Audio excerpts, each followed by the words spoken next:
bonjour, c'est David. Donc mon podcast aujourd'hui va porter sur Quake 2. Donc comme vous le savez, on pouvait y jouer sur le N95 8 Go, mais pas sur le N95 classique car le RAM ne le permettait pas. Il y avait peu de RAM, même si on supprimait une bonne partie des photos, des vidéos, des applications et des jeux. Donc moi ce que j'ai pensé à une astuce, c'est d'installer Quake 2 sur la carte mémoire de 1 Go qui était offert en fait avec le jeu. Parce que comme je suppose tout le monde, j'ai acheté une autre carte plus puissante que 1 Go pour y stocker mes photos. Donc on change la carte mémoire.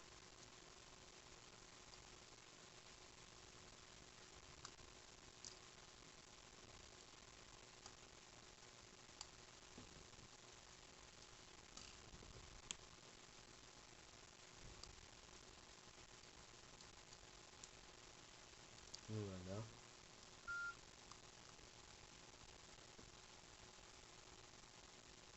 On attend un petit peu. Alors moi j'ai un conseil à vous donner pour pas perdre vos cartes mémoire car c'est quand même très petit pendant l'échange ou après. C'est de mettre dans l'adaptateur SD et dans l'adaptateur USB si vous le possédez. Comme ça vous êtes sûr de ne pas les perdre. Et bien sûr de le mettre dans un endroit sûr. Donc on va dans menu, application, Quake 2. Alors comme vous le savez, il faut patienter 2 minutes. Mais comme j'ai la full version, pendant l'animation ID, voilà, on appuie en fait sur le bouton de l'appareil photo. Et donc ça nous amène directement au menu. Et on peut y jouer en solo ou en multiplayer, c'est-à-dire en multi. Donc d'abord je vais tester le multi. Donc il y a une différence avec la démo, c'est que vous avez la petite animation des Quake 2. On peut aussi zapper avec la touche de l'appareil photo. Et donc on attend 2 minutes. Donc voilà, en fait j'avais mis en pause et j'ai repris pour vous éviter le temps d'attendre bien sûr.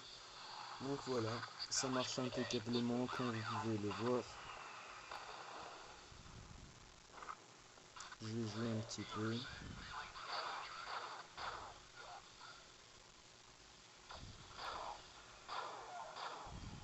Donc voilà. Vous voyez que c'est très fluide. En fait en solo il y a très peu de bugs. C'est surtout en multi que les bugs apparaissent. Voilà. En fait la différence avec le 8 Go c'est que vous pouvez pas le mettre en OpenGL, ce qui permet une amélioration au niveau graphique. Mais bon, ça reste quand même assez impressionnant.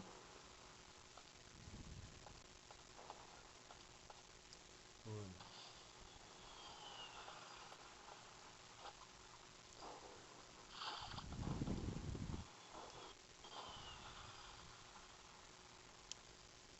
Donc en fait pour jouer en multiplayer, ce que je vous conseille, c'est en fait d'aller sur le forum de Forum Mobile.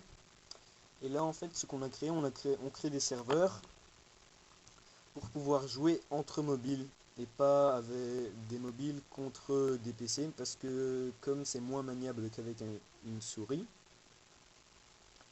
eh bien on perd tout le temps contre les PC. Donc ce qu'on a fait, on a créé un serveur rien que pour les téléphones, comme ça les chances de gagner sont équilibrées. Donc je vais vous présenter Forum Mobile si vous ne connaissez pas encore. Donc vous allez sur Google pour accéder directement au forum du Quake 2. Vous tapez N95 Quake 2 LAN. Vous faites la recherche Google. Voilà, c'est le premier résultat en fait. Et vous avez le forum. Vous pouvez ici demander la full version qui vous sera alors donnée gratuitement. Et on programme aussi parties en ligne. Entre au téléphone, on met l'IP du serveur, l'adresse du serveur, que vous pouvez d'ailleurs stocker dedans. Et ce que je vous conseille de faire, c'est aussi, je crois que c'est à la page 7, j'en suis pas sûr. Voilà. Donc vous allez à la page 7. Et en fait, le premier message qui est posté, vous cliquez sur lien fichier player. Et donc vous téléchargez ici le fichier qui est donné. Et vous le remplacez par le fichier player. Qui existe donc dans le dossier Bascudo. Enfin, toute l'installation est expliquée en détail sur le site. Et donc, à quoi ça va nous servir? Donc ça va nous servir quand on va en multi, d'avoir d'autres joueurs, notamment Homer Simpson et d'autres personnages. Donc voilà pour ce test et à bientôt.